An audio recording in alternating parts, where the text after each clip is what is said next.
Le meilleur ami de l'homme, ça serait bien que ça soit lui-même. C'est un jeune homme qui a eu beaucoup de problèmes dans sa vie. J'ai toujours adoré me travestir. C'est ce qu'on fait quand on ne sait pas vraiment qui on est, n'est-ce pas? Et qui va réussir à survivre à tous ses malheurs grâce au chien. Parce que Lamartine a dit que quand il y avait un malheureux, Dieu envoyait un chien. Et donc là, il lui en envoie 80. Ça vient d'une petite histoire vraie, d'une famille cruelle qui a enfermé son enfant dans une cage avec des chiens pendant 4 ans. Tu les aimes, les chiens, hein? Plus que t'aimes ta propre famille? Ça, c'est sûr. Comment il s'en sort, ce gamin? On devient quoi après ça?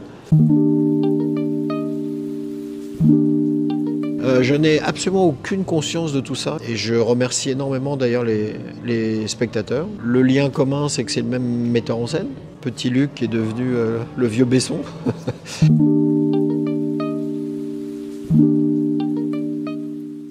Si vous cherchez 10 mauvaises critiques, vous allez les trouver. Si vous cherchez 10 bonnes, vous allez les trouver aussi. Je m'attends à rien du tout. Moi, mon travail, c'est de faire le film, d'être le plus honnête possible, de donner le maximum d'amour dedans.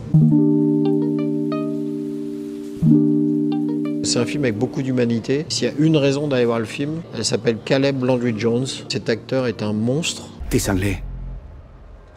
Merci. Ça va être une très très grande star dans les 20 années qui arrivent.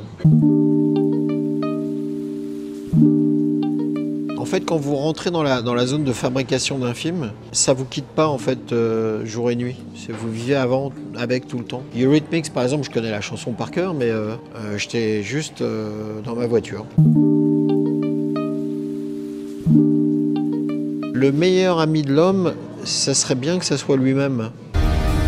Autant que je sache, les chiens n'ont qu'un seul défaut. Ils ont confiance en l'homme.